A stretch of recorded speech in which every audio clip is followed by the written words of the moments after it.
Adi kaayo ng United Filipino Seafarers ang ipagtanggol ang karapatan ng mga marinong Pilipino.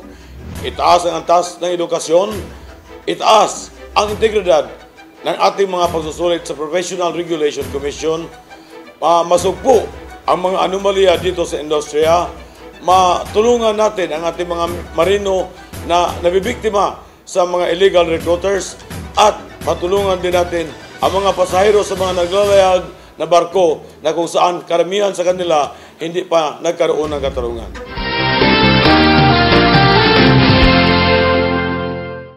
Magandang hapon muli sa lahat ng ating mga kasambahay. Dito po tayo ngayon sa ating segment na Tinig ng Marino. As usual, kasama natin ang ating co-host dito. Walang iba kundi si Engineer Nelson Ramirez. Engineer, welcome to the show again. Magandang hapon. Yes, magandang hapon sa iyo, Ann, at magandang hapon sa iyo, Atty. Silos.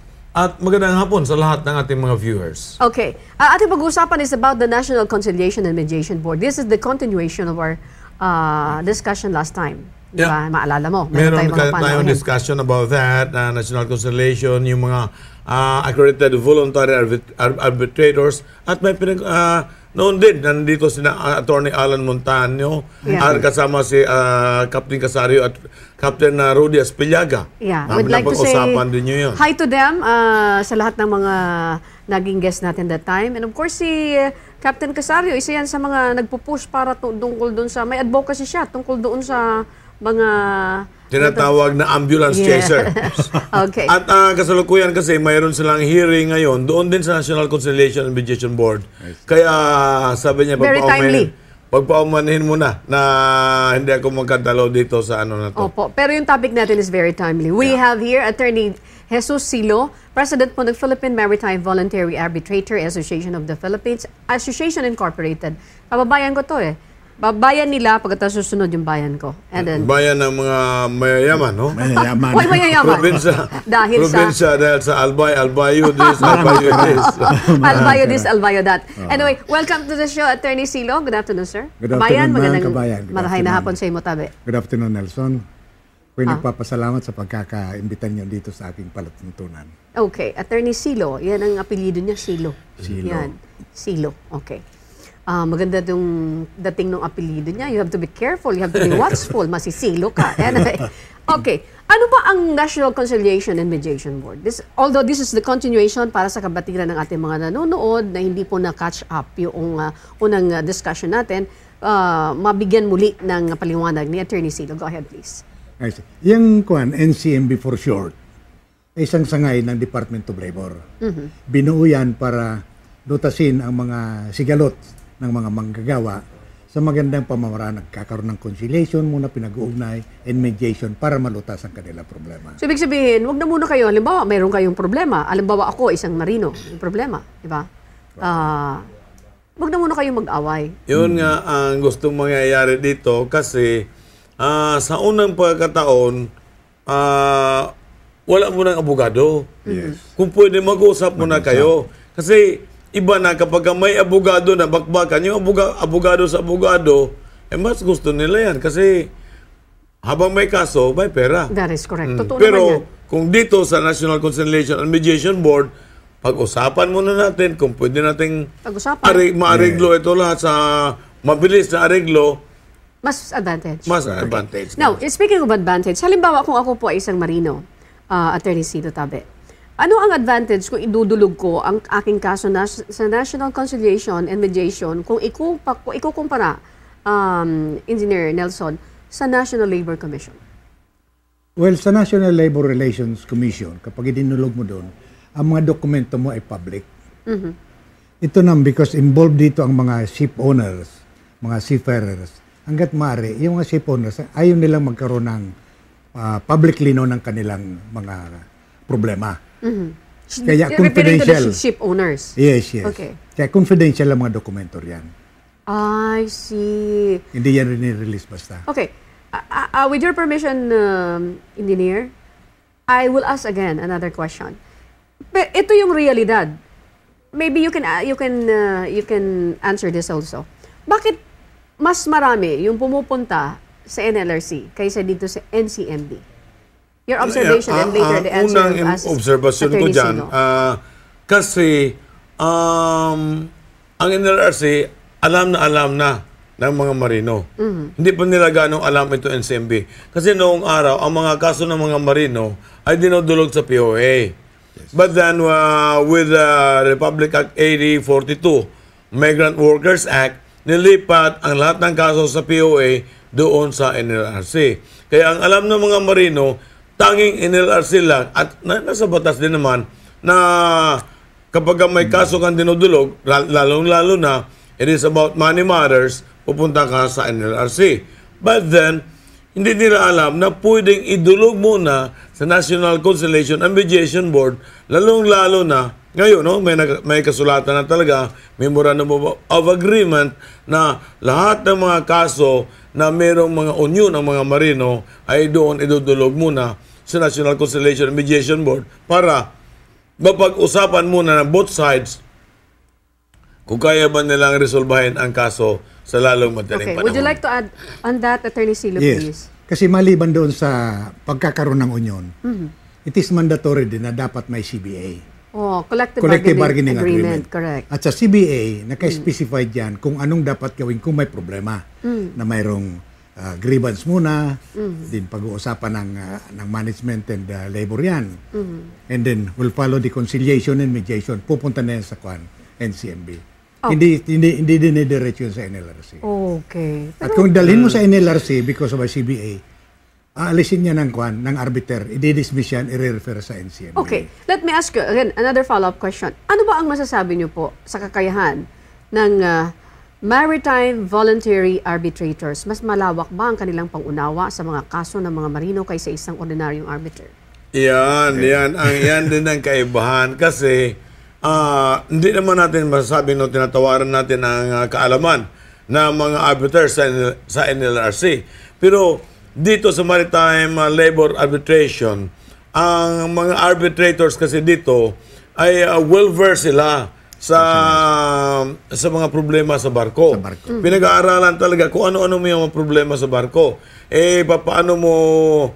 Paano ka magpagbigay ng tamang desisyon kung hindi mo alam kung ano ang trabaho ng isang oiler, isang trabaho ng isang chief cook, isang bosun, isang chief officer o isang kapitan.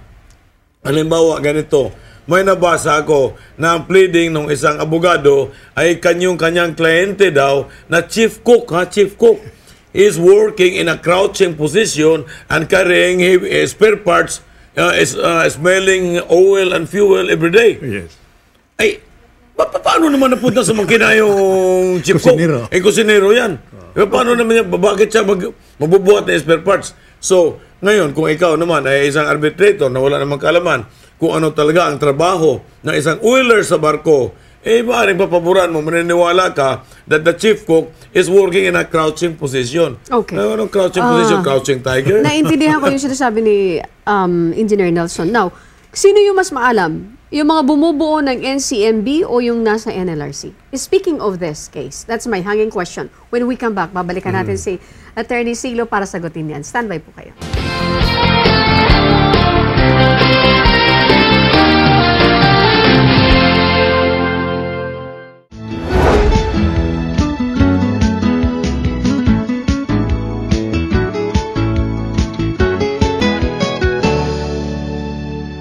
Magandang hapon po.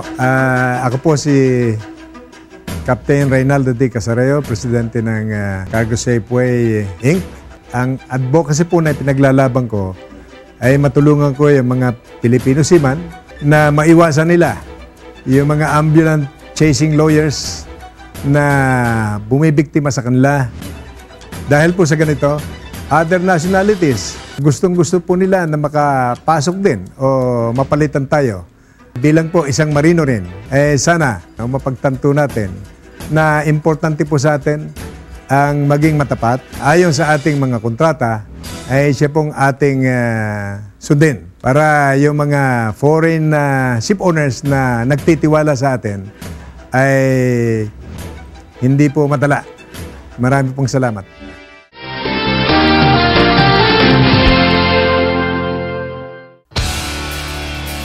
Muli tayo nababalik sa ating programang Tinig ng Marino, Serbisyo Publiko. Okay.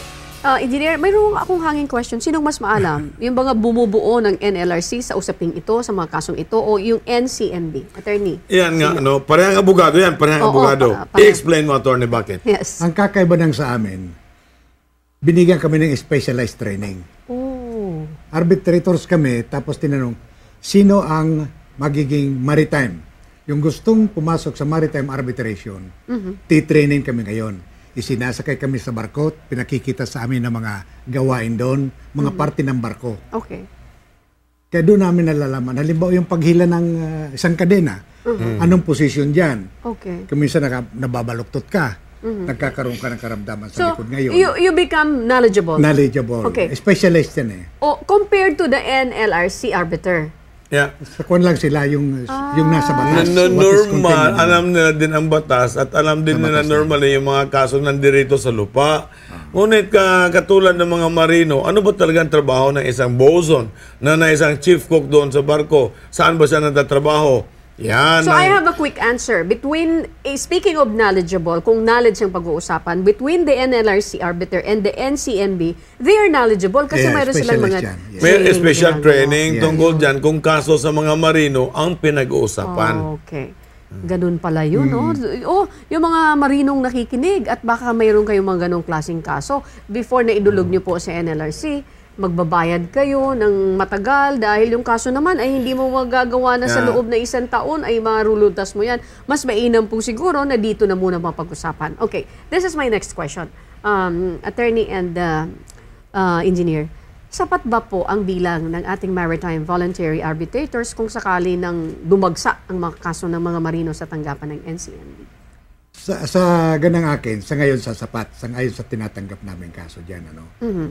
Pero darating ang panahon, kasi marami nagkaka-interest na pumasok sa maritime arbitration, kami may bidaragdag. At sinasabi ko nga, pinipili ang pagpasok dyan. Hindi basta-basta dahil abogado ka, or dahil chief engineer ka, or whatever ko, sa kapitan ka sa barko, tatanggapin ka.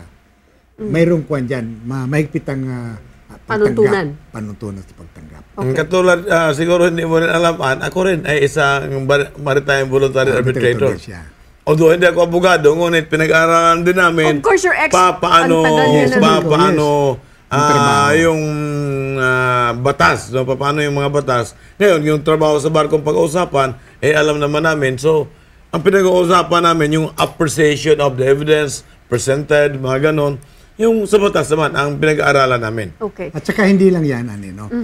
Sa arbitration, dito sa maritime, panel yan. Ang chairman, halimbawa ako ang chairman, ikaw you represent yung the management, Okay. shipping company. He represents the seafarer. Oh, tatlo! So, ibig sabihin, Parang jury, balansyado. balansyado. Balansyado. Yeah. So, hindi po pwede na wala yung kinatawan ng shipping agency. Hindi pwede. Oh, I hindi pwede. see. Ngayon, So, lahat represented. Yes.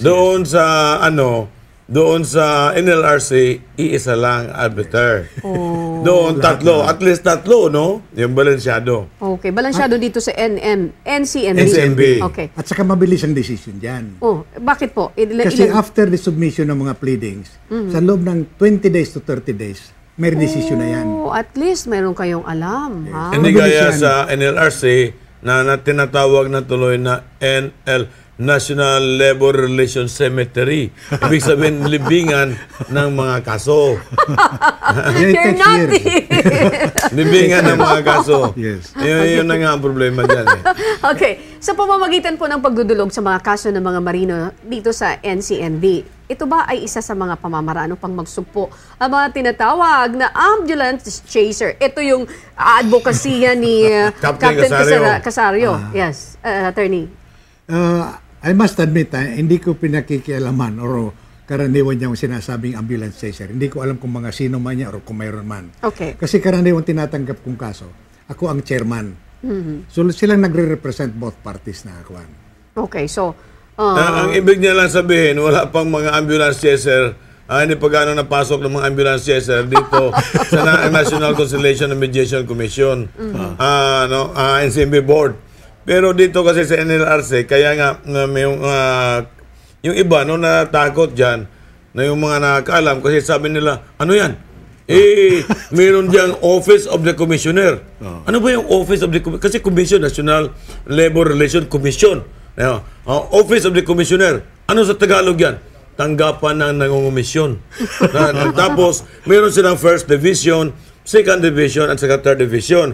Ang ibig sabihin sa Tagalog niyan, division ng unang hatian, pangalawang hatian, pangatlong hatian, diba? Third division, pangatlong hatian.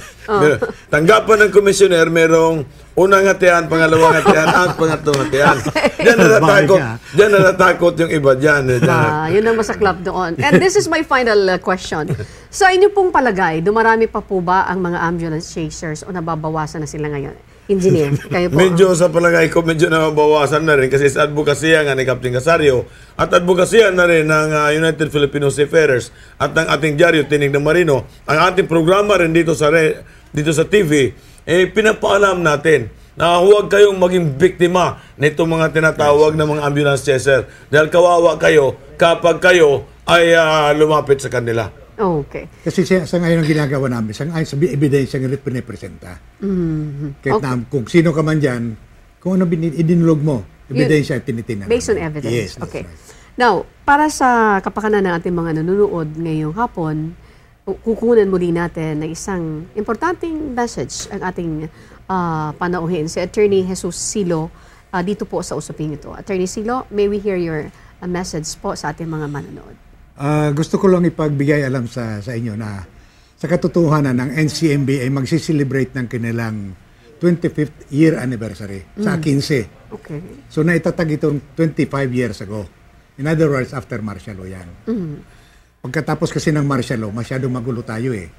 Naging aktibong mga union or mga organisasyon na nag-aaklas sa mga kumpanya. Kaya ekonomiya natin ay bagsak.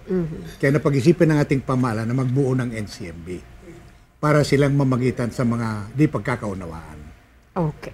Attorney, congratulations and happy anniversary. Ayan. Okay. Mabalos na eh. Okay. Just mabalos tabi. Okay. And final message from Engineer Nelson Ramirez, the President of United Filipino Seafarers. Gusto nating ipaalam sa ating mga marino na kapag meron kayong mga idudulog na kaso, iingatan ninyo yung mga tinatawag na ambulance chasers. Gawa ng talagang talo kayo sa mga taong ito.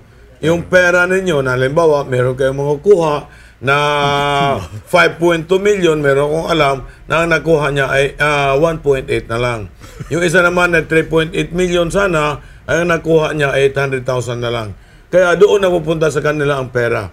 Pero, magaling ito magsalita, magkukumbinsi ka.